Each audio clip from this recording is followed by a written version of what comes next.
Donc je disais tout à l'heure que pour aller dans le parvis, il faut pousser la porte. Et la porte, c'est le Seigneur, c'est les titres de mon message cet après-midi. Nous allons prendre dans l'évangile de Jean, au chapitre 10.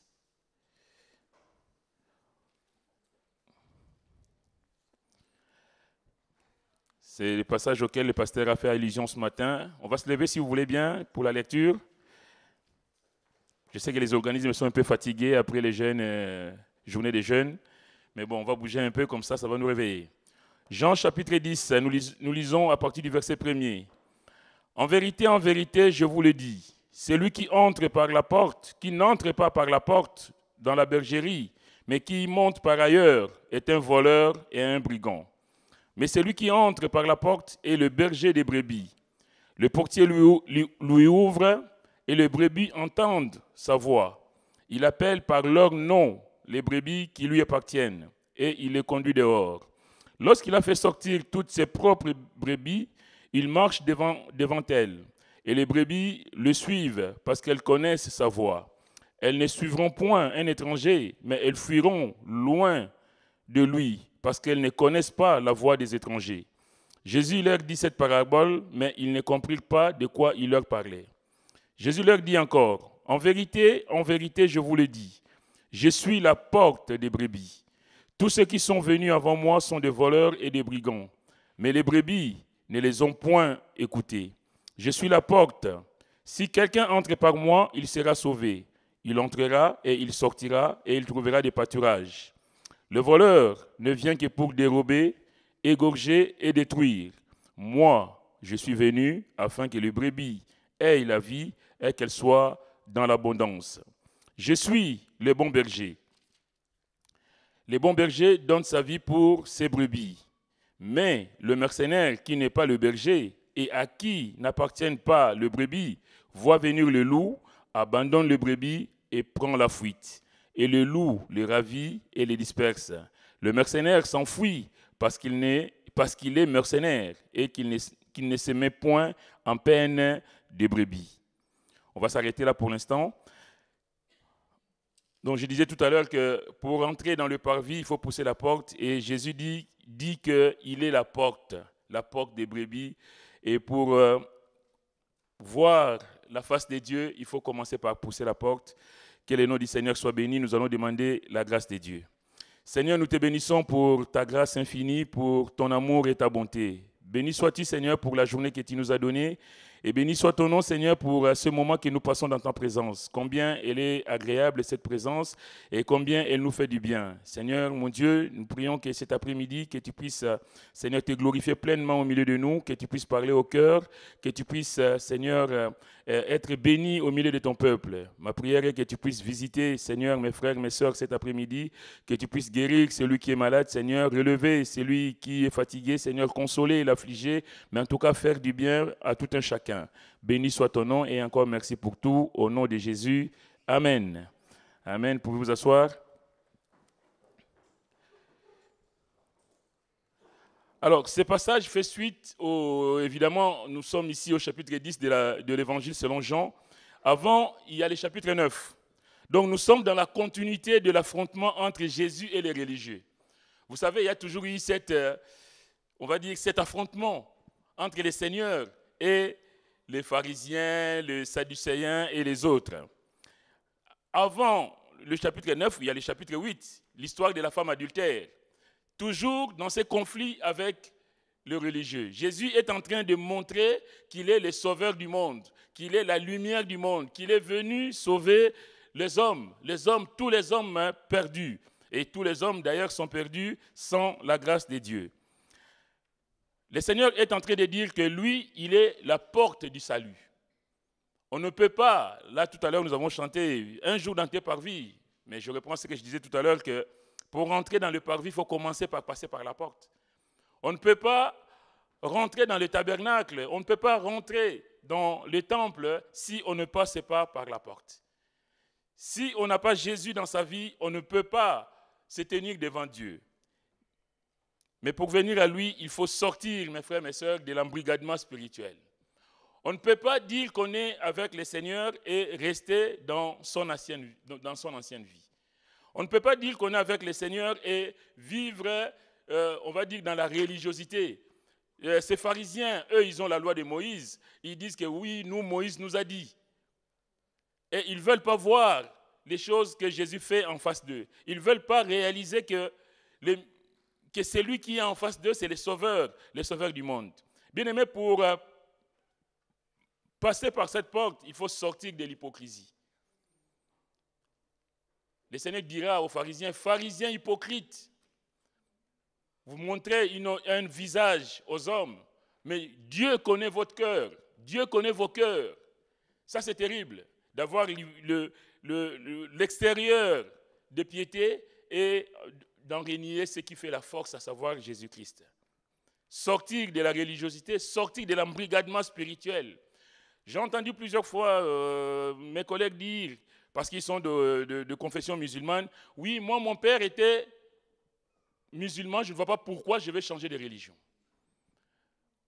On est dans l'embrigadement spirituel. Ce n'est pas parce que mon père était d'une certaine confession ou ma mère était d'une certaine confession que moi, obligatoirement, je dois aussi être comme elle.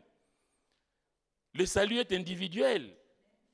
Ce n'est pas parce que mon père s'est fourvoyé dans ses convictions que moi aussi je vais dire, tiens, Makassi Jean le père était athée, et voilà, et moi aussi je serai athée. À un moment, chaque homme est mis face à son destin, on va dire. Face à un choix de savoir où tu pousses la porte et tu acceptes Jésus comme étant le Seigneur et Sauveur de ta vie, ou tu restes dans ton embrigadement spirituel, tu restes dans ta religiosité, parce que mes pères, mes parents, je ne sais pas qui, étaient comme ça. Et pour nous qui sommes chrétiens, mes frères, mes sœurs, il faut sortir de nos coutumes aussi. Il y a des gens qui font les choses parce que la coutume m'impose. Mais ce n'est pas la coutume qui a, on va dire, qui a autorité sur nous aujourd'hui. C'est la parole de Dieu qui a autorité dans ma vie. Ce n'est pas ma coutume de mes ancêtres qui a autorité sur ma vie. Il faut sortir des coutumes, il faut sortir des traditions et même des cultures. Quelquefois, on dit, oh, mais ça c'est dans la culture européenne. Oui, il y a la culture européenne, mais il y a la parole de Dieu. Il y a la culture africaine, mais il y a la parole de Dieu. Est-ce que j'applique dans ma vie la culture de mon pays ou j'applique ce que Dieu me dit? Parce que Dieu me jugera par rapport à sa parole et non par rapport à ma culture d'origine. Donc j'ai un choix à faire. Mais nous, en tant que chrétiens, mes frères, mes sœurs, cet après-midi, il faut sortir de certaines convictions acquises par rapport à notre vie, à notre vie passée. Pour suivre Jésus, donc, il faut sortir de coutumes, il faut sortir des traditions, il faut sortir des cultures.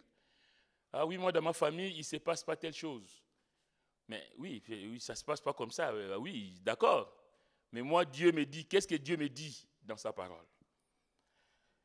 Le Seigneur dit, je suis la porte. Si quelqu'un entre par moi, il sera sauvé. Il entrera et il sortira et il trouvera des pâturages.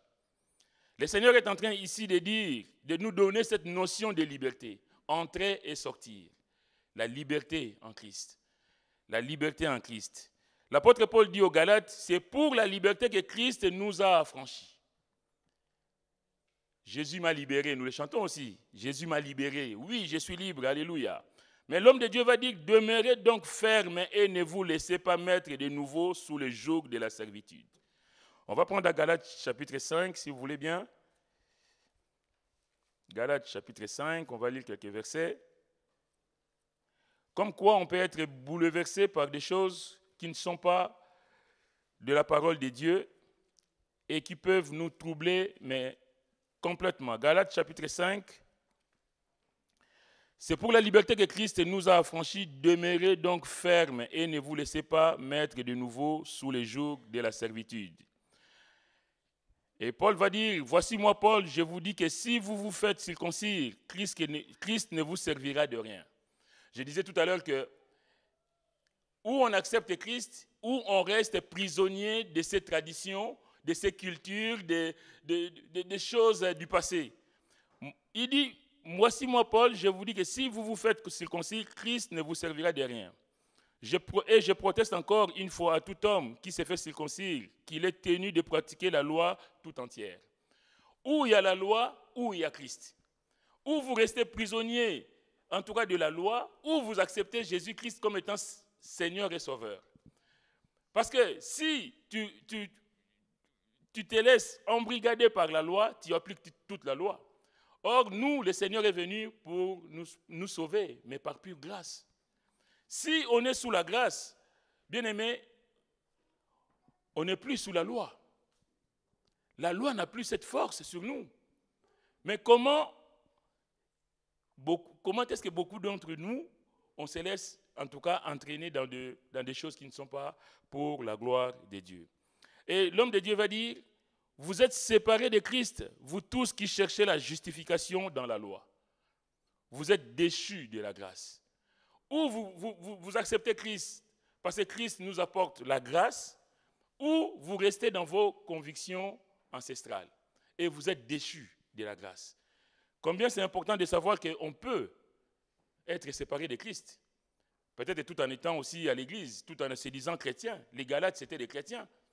Mais des chrétiens perturbés par une fausse doctrine, où on leur dit que vous devez en même temps appliquer la loi de Moïse sur vous et en même temps être avec Jésus-Christ. On ne fait pas, en tout cas, le chrétien n'a pas cette dualité. Ou je reste avec la loi de Moïse, ou je suis avec Christ, il y a un choix à faire. C'est pourquoi l'homme de Dieu va leur dire que vous êtes séparés de Christ, vous tous qui cherchez la justification dans la loi. Vous êtes déchus de la grâce. Car en Jésus-Christ, ni la circoncision, ni l'incirconcision n'a de valeur, mais la foi qui est agissante par la charité. Et l'homme de Dieu va dire au verset 7, « Vous couriez bien, qui vous a arrêté pour vous empêcher d'obéir à la vérité ?» Parce que la culture s'en est mêlée, les traditions s'en sont mêlées.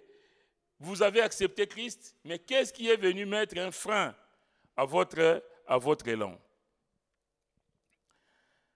C'est pour vous dire que quelquefois, nous, en tant que chrétiens, vraiment, on dit, moi je suis africain, moi je suis européen, moi je suis asiatique, moi je suis ceci, cela. Et on ne met pas la priorité sur le Seigneur.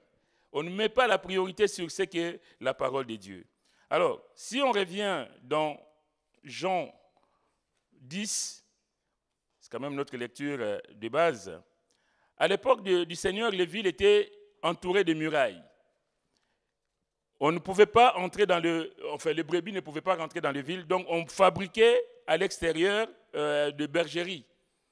Et les bergeries, évidemment, il y avait un portier pour protéger le troupeau. Le portier veillait contre les animaux dangereux.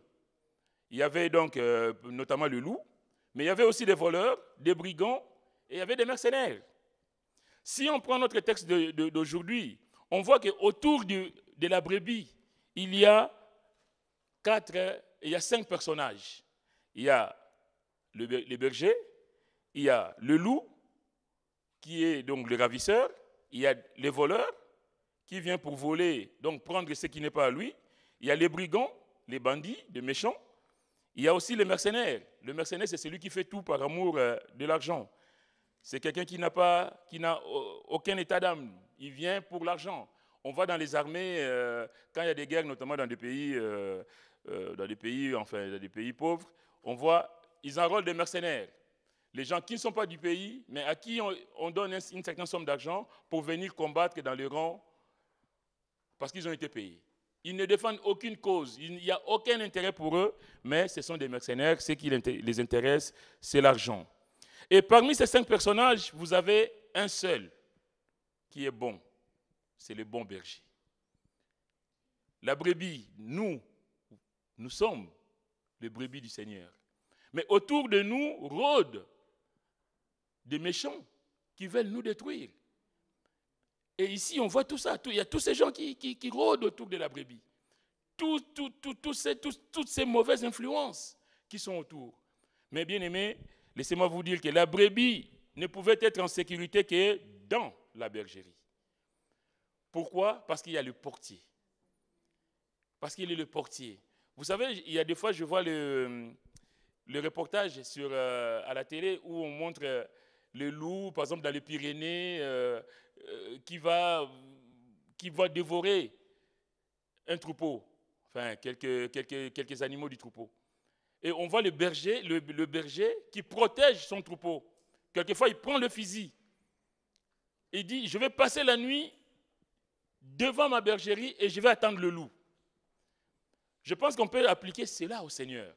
L'enfant de Dieu, c'est celui qui est tranquille dans la bergerie. Parce que je sais que Seigneur, toi, tu veilles. Je sais, Seigneur, toi, tu montes la garde. Je sais que le loup ne viendra pas me ravir. D'ailleurs, il dit plus loin, nul ne les ravira de ma main. Alléluia. Le loup ne viendra pas me perturber mon sommeil, Seigneur, parce que je sais que toi, tu es là. Et je vais me reposer, Seigneur, je vais dormir tranquille. Quels que soient les bruits des voleurs, des mercenaires, de brigands, Seigneur, je sais que toi, tu veilles. Alléluia. Et bien aimé, on ne peut être tranquille que quand on est dans la main du Seigneur. Quand on est vraiment dans la bergerie. Le Seigneur dira, personne ne les ravira de ma main. Mon Père qui me les a donnés est plus grand que tous, et personne ne peut les ravir de la main de mon Père. Moi et le Père, nous sommes un. Être dans la main de Jésus, c'est être dans la main du Père. Moi et le Père, nous sommes un.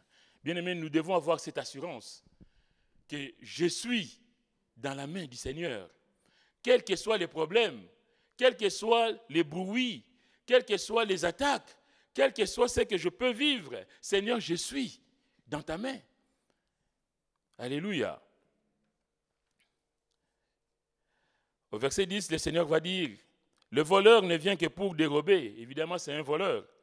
Il vient que pour dérober, il vient pour égorger, il vient pour détruire. Mais le diable, c'est ce qu'il fait. Il n'est jamais venu pour notre bien. Il vient pour prendre ce qui n'est pas à lui. Il vient pour égorger, pour créer les deuils, pour créer des souffrances. Et il vient détruire. Combien de vies sont détruites? Parce qu'un jour, on a cru que c'était le bon choix à faire. Et puis on est allé, on s'est fourvoyé complètement, on s'est retrouvé par terre. Et on n'a plus aucun secours parce qu'on s'est laissé embobiner par l'ennemi. C'est pourquoi la Bible dit, ne donnez point accès au diable. Il est celui qui rôde autour de nous, cherchant qui dévorer. Il est comme un lion, cherchant qui dévorer. Bien aimé, c'est important de rester dans la main du Seigneur.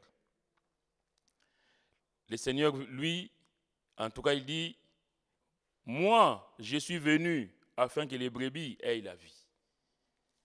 Avoir la vie. Est-ce que nous avons la vie? Mais quand le Seigneur parle ici de la vie, il ne parle pas de la vie comme on respire. Il est en train de faire allusion à l'arbre de la vie, de la création. Vous savez, à la création, il y avait Dieu, on va prendre le texte dans Genèse, chapitre 2. La Bible s'explique par elle-même.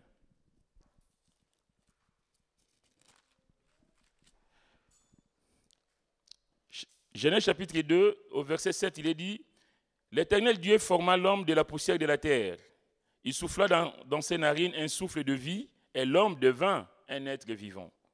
Puis l'Éternel Dieu planta un jardin en Éden du côté de l'Orient, et il y mit l'homme qu'il avait formé.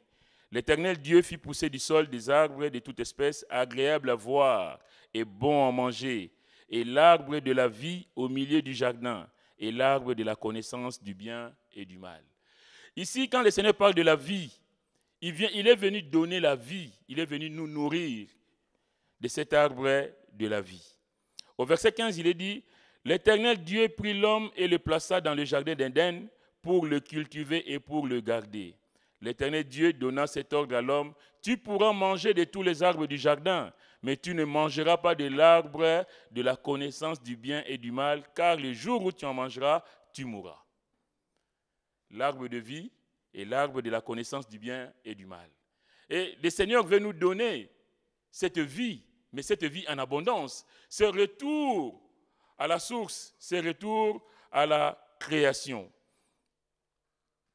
Vous savez, Adam et Ève pouvaient en manger et vivre éternellement. L'arbre de vie était là. Dieu leur donne ce qu'il y a en abondance. Et cet arbre, mes frères et mes sœurs, symbolise la dépendance totale à Dieu. On parlait tout à l'heure des dîmes, des offrandes. Mais quand on est dépendant de Dieu, on ne se pose plus de questions. Parce que Seigneur, moi, j'attends tout de toi. Seigneur, sans toi, je ne peux rien faire. Adam et Ève avaient tout pleinement. Ils avaient tout pour vivre heureux et même pour vivre éternellement. Et cette dépendance, c'est l'obéissance à Dieu. C'est la crainte de Dieu. Cet arbre de vie, donc, symbolise la dépendance totale à Dieu, mais qui implique quoi? Qui implique l'obéissance à Dieu, qui implique la crainte de Dieu dans notre vie, qui implique l'amour vis-à-vis de Dieu, le respect de Dieu. Est-ce que nous avons l'amour de Dieu? Est-ce que nous respectons Dieu? Parce que c'est une chose de dire que nous croyons en Dieu, mais est-ce que nous le respectons? Est-ce que nous faisons sa volonté? Est-ce que nous avons la crainte de Dieu dans nos vies par rapport à notre façon de vivre? Est-ce que nous avons la crainte de Dieu? Mais en tout cas, dépendre de Dieu, c'est avoir une vie de qualité. C'est ça la vie de Dieu. Je suis venu pour que les brebis aient la vie. Pas n'importe quelle vie, pas parce que j'ai ce souffle-là, je suis vivant, mais d'avoir cette vie de qualité, cette vie de communion avec le Seigneur. Dieu est le Dieu de la vie, il n'est pas le Dieu de la mort. Parce que tant que Adam et Ève étaient dépendants de Dieu, la mort n'était pas là. Il n'y avait pas question de mort. Mais Dieu leur a dit, le jour où vous toucherez à l'arbre de la connaissance du bien et du mal, le jour où vous en mangerez, vous mourrez. Ce n'est qu'à cette condition-là que la mort va rentrer dans le monde. Et en Jésus, nous retrouvons en fait cette condition initiale de la création. Retrouver la vie, la vraie vie, la vie de qualité, pas n'importe quelle vie. Malheureusement, mes frères et mes sœurs, la mort va rentrer par l'autre arbre, l'arbre de la connaissance du bien et du mal. Cet arbre symbolise le refus de ce que Dieu nous donne. Dieu a donné l'arbre de vie, mais l'homme a choisi. Vous savez, le péché, c'est un choix délibéré. Parce que je pense et je le crois fermement, avant qu'on pêche, il y a ces processus qui se mettent en place. Il y a la tentation qui commence. Et quand la tentation bat son plein, ou on cède, ou on résiste. Mais en tout cas, on ne pêche pas en claquant les doigts. On ne va pas rentrer à Carrefour piquer un bout de jambon parce qu'on s'est retrouvé devant le bout de jambon. Non, c'est faux. C'est parce que de chez soi, on a dit, j'ai rien à manger, je vais à Carrefour. Il y a une démarche qui est faite, il y a une démarche qui est entreprise. On ne fait rien. Le péché, ce n'est pas du hasard. C'est parce qu'on a, dans son cœur, on a décidé de le faire et on le fait. C'est vrai, il y a des fois, il y a des luttes intérieures, mais je fais pas, mais à un moment, on cède. L'arbre de la connaissance du bien et du mal, le refus de ce que Dieu nous donne. Refuser ce que Dieu veut. Dieu te donne quelque chose, tu dis, Seigneur, non. Moi, je ne vais pas manger de ce que toi tu me donnes, je vais manger de ça. Moi, je ne vais pas, je le dis souvent, mais bon, pas grave. Je ne vais pas de cette femme-là, je vais de l'autre. Je ne vais pas de cet homme-là, je vais d'un autre. Je ne vais pas de ceci, je veux... Et même du travail. Dieu te donne un travail merveilleux et tu dis, non, Seigneur, moi, je ne veux pas de ce travail. Oh, non, pas moi. Mais c'est là où Dieu te veut. Et c'est là que tu vas prospérer. Mais parce que tu n'as pas encore le salaire que tu attends, tu dis non. Moi, ça m'est arrivé, j'ai déjà donné ce témoignage d'ailleurs. J'ai trouvé un travail, à l'époque où on était avant, j'ai trouvé un travail, je travaillais en plomberie. On me dit, monsieur, vous allez commencer avec nous, mais en CDD. non, moi je veux un CDI. Mais un CDI tout de suite. J'ai signé. Les jours où je devais commencer avec eux, il y a un autre qui m'appelle sur Paris. On me propose un CDI. Tout de suite. Ben, ça c'est Dieu, ça. Voilà Dieu, quand on demande, il donne. Tout de suite les CDI. Je devais commencer à ici les Moulineaux. J'appelle la boîte, je leur dis, fièrement d'ailleurs, parce que là, tu es en position de... C'est lui qui se fait désirer. Je ne pourrais pas venir là ce matin. Hein. J'ai trouvé mieux. Ah bon, monsieur, mais nous aussi, on pouvait vous proposer. Oui, mais vous savez... Non, non, non, c'est bon. Au revoir, monsieur. Sauf que là où on m'a proposé les CDI, avec un super salaire, au bout de 2 mois, le patron dit, Jean, je pense qu'il faut qu'on revoie le salaire. Oh là là, ça commence bien. Et puis, bon, je crois que je n'ai plus besoin de beaucoup de personnel. On va revoir le contrat. Oh Seigneur mon Dieu, ce n'était pas de toi. Et là, là c'est le plus dur, là tu commences à pleurer. Alors que l'autre, c'était une grosse entreprise, ils m'ont dit, monsieur, nous on commence petit. Ici, on n'embauche jamais en CDI directement. On commence par des petits contrats, mais ça finit toujours par des CDI. Et voilà comment on peut passer à côté d'une bénédiction, parce qu'on est gourmand, parce qu'on veut tout de suite, et on passe à côté de ce que Dieu a préparé pour nous. Et là où j'étais parti, soi-disant pour un CDI, je suis resté pas même 3 mois. Mais on a arrêté les contrats. Le patron me montrait clairement qu'il ne voulait pas de moi. Et dans ces conditions-là, tu ne peux pas travailler. C'est devenu de plus en plus dur que j'ai dû interrompre les contrats. Et là, je regrettais là-bas, c'était peut-être que j'aurais eu mon CDI. Je voyais les camions de cette entreprise passer dans la rue comme ça. Ah. Comme quoi, cherchez toujours la volonté de Dieu, mes frères, mes sœurs. On peut commencer, avec le Seigneur d'ailleurs, je le dis souvent, enfin on le dit souvent, on peut commencer petit et on grandit. Tu peux commencer avec un SMIC et finir demain directeur du service. Hein? Mais combien d'entre nous, nous voulons tout? Seigneur, moi je veux tout, mais tout de suite. Ah non, non, non, moi, commencer petit, non, non, non, pas question. On m'a dit que toi, tu es le Dieu de l'abondance. Mais l'abondance, ça vient petit à petit, mes frères et mes sœurs. Que Dieu nous aide. L'arbre de la connaissance du bien et du mal, c'est le refus de ce que Dieu nous donne. C'est l'indépendance. Cherchez l'indépendance.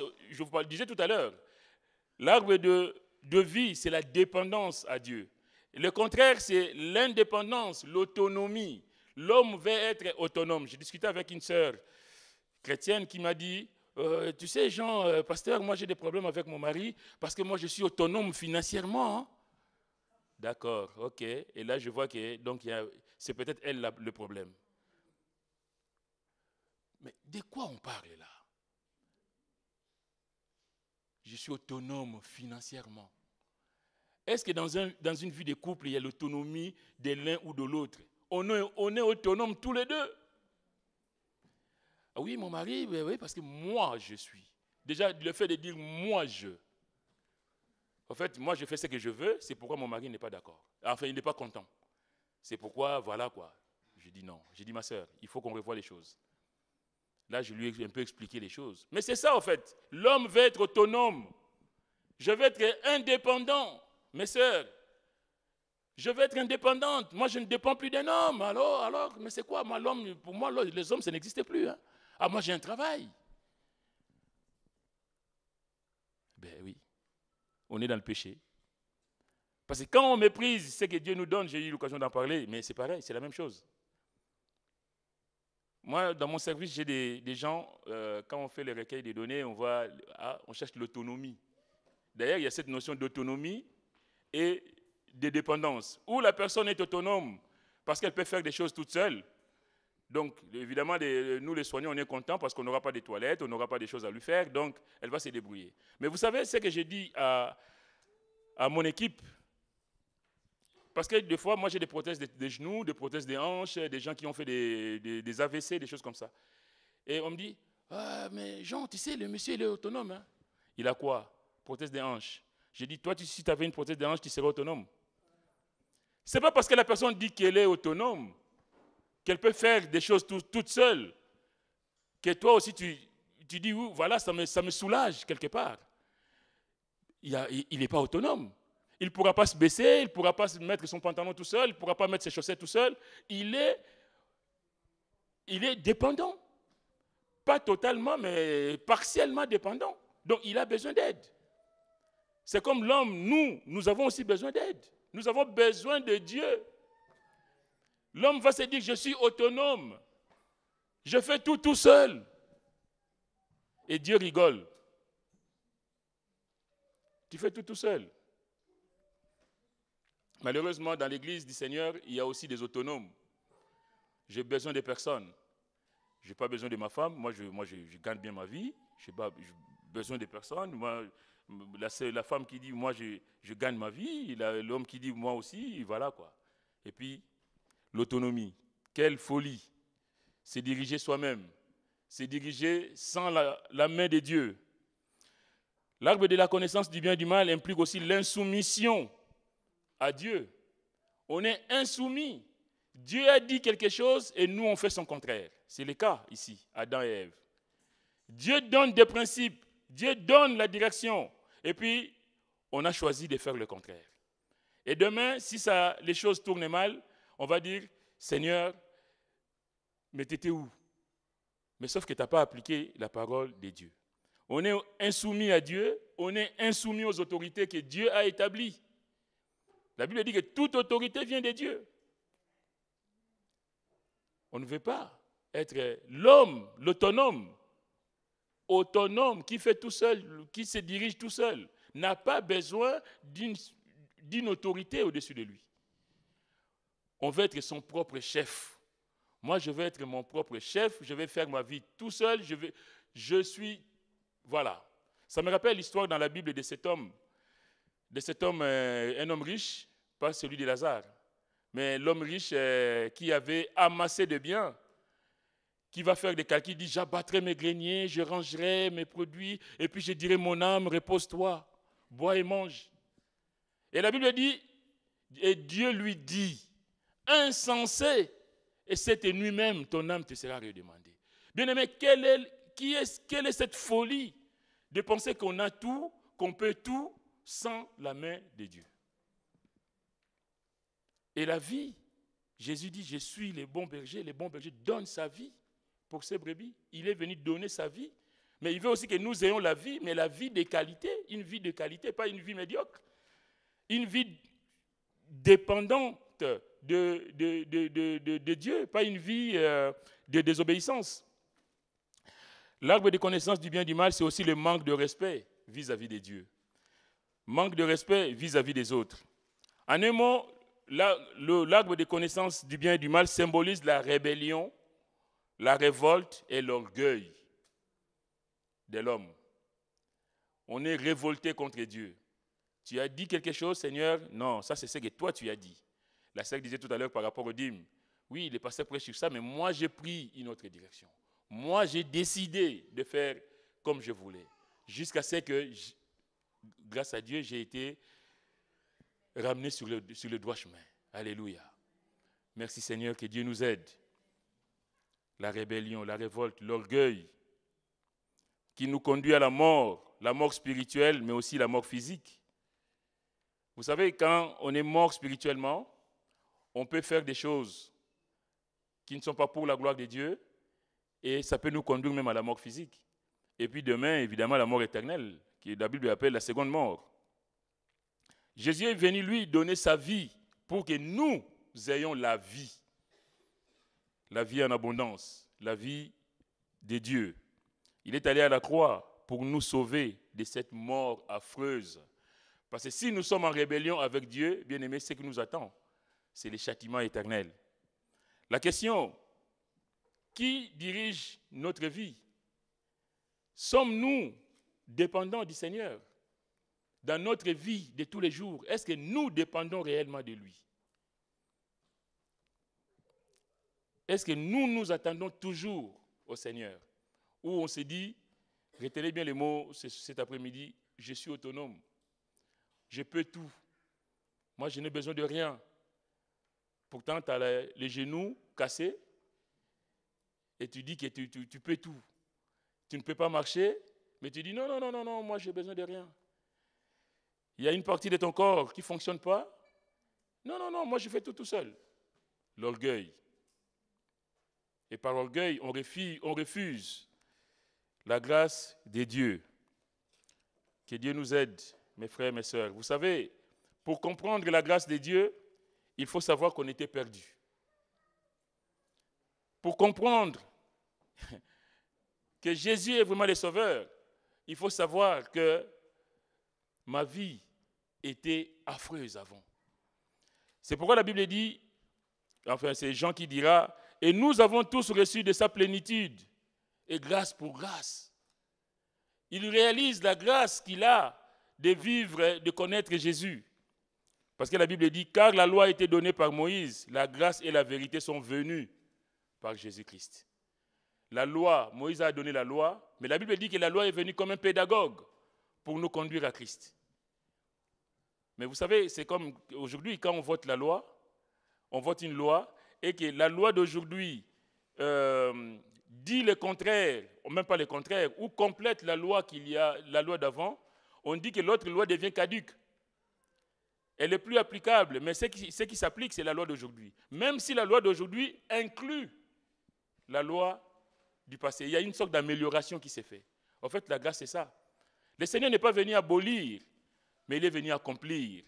La loi nous permet de voir la bonté de Dieu, de voir l'amour de Dieu et surtout de comprendre la grâce de Dieu. C'est pourquoi l'apôtre Paul dira aux Éphésiens, vous étiez morts par vos offenses.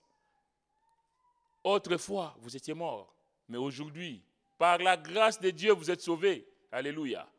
Par la grâce. Bien-aimés, nous devons comprendre ce qu'est la grâce de Dieu dans notre vie. Mais on ne peut comprendre la grâce de Dieu dans sa vie que si on réalise qu'on était mort sans cette grâce, qu'on ne peut pas se sauver tout seul, qu'on ne peut pas, l'homme que nous sommes, nous ne pouvons pas nous sauver tout seul, nous ne pouvons rien faire sans la grâce de Dieu. La loi donnée par Moïse, mais la grâce et la vérité sont venues par Jésus-Christ. Combien nous avons besoin de cette grâce. C'est pourquoi Paul dira aussi, le salaire du péché, c'est la mort, mais le don gratuit de Dieu. Le don. La grâce de Dieu, le don gratuit. C'est ça le mot que ça veut dire, la grâce de Dieu. La grâce, c'est quelque chose de gratuit. C'est quelque chose que Dieu nous donne sans mérite. Parce que la loi nous condamne. Parce que personne ne peut appliquer la loi à 100%. Personne ne peut dire que voilà, moi je suis parfait, moi tout ce que Dieu dit, je le fais. Mais Seigneur, merci pour ta grâce. Merci. Parce que sans la grâce de Dieu, je ne peux pas me prévaloir de quoi que ce soit aujourd'hui. Sans la grâce de Dieu, je ne peux pas dire que je suis un enfant de Dieu. Alléluia. Bien-aimé, de réaliser que tu es en vie par la grâce de Dieu. Je suis en vie par la grâce de Dieu. C'est pourquoi vous, autrefois païens dans la chair, appelés incirconcis, par ceux qu'on appelle circoncis qui le sont à la chair par la main de Dieu, souvenez-vous que vous étiez en ce temps-là sans Christ. C'est souvenir que j'étais loin de toi, Seigneur, mais par ta grâce, tu es venu vers moi. Alléluia. Mais maintenant, Jésus-Christ, vous qui étiez jadis éloignés, vous avez été rapprochés par le sang de Christ. Quelle grâce. Tout est grâce avec toi, Seigneur. Le message cet après-midi, mes frères, mes sœurs, c'est de dire que le Seigneur est venu nous donner la vie en abondance, mais cette vie de qualité. Cette vie de savoir que j'étais mort dans mes offenses, j'étais mort dans mes péchés, dans lesquels je marchais autrefois, dans lesquels nous marchions autrefois, comme dit la Bible, selon les trains de ce monde, selon les princes de la puissance de l'air, de l'esprit, qui agit maintenant dans les fils de la rébellion. Nous étions morts, tous, nous étions morts. Mais la Bible dit, mais Dieu qui est riche en miséricorde à cause du grand amour dont il nous a aimés, nous qui étions morts par nos offenses, nous a rendus à la vie avec Christ. Est-ce que nous avons la vie de Christ? Est-ce que nous avons laissé le Seigneur nous communiquer cette vie? En tout cas, lui, il est venu donner sa vie pour que nous ayons la vie. La question, je l'ai posée tout à l'heure, est-ce que vraiment nous laissons le Seigneur diriger nos vies? Ou nous restons esclaves volontaires du diable parce que cela nous plaît? Quelquefois, c'est les choix, c'est un choix qu'on fait. Hein. On veut rester esclave de quelque chose parce que ça fait plaisir, parce que j'aime bien, même si c'est contraire à la volonté de Dieu. Mais en tout cas, je vais m'arrêter là. Le Seigneur dit, dans Jean 14, verset 3, « Je reviendrai et je vous prendrai avec moi, afin que là où je suis, vous y soyez aussi. » Je reviendrai, je vous prendrai avec moi, afin que là où je suis, vous y soyez aussi. Est-ce que tu seras du voyage? Est-ce que je serai du voyage? C'est ça la question qu'on peut se poser. Seigneur, quand tu reviendras pour prendre, comme tu dis, je vous prendrai avec moi, afin que là où je suis, vous y soyez aussi. Est-ce que nous y serons tous? Mais pour qu'on y soit bien aimé, il faut accepter la vie. Manger l'arbre de vie.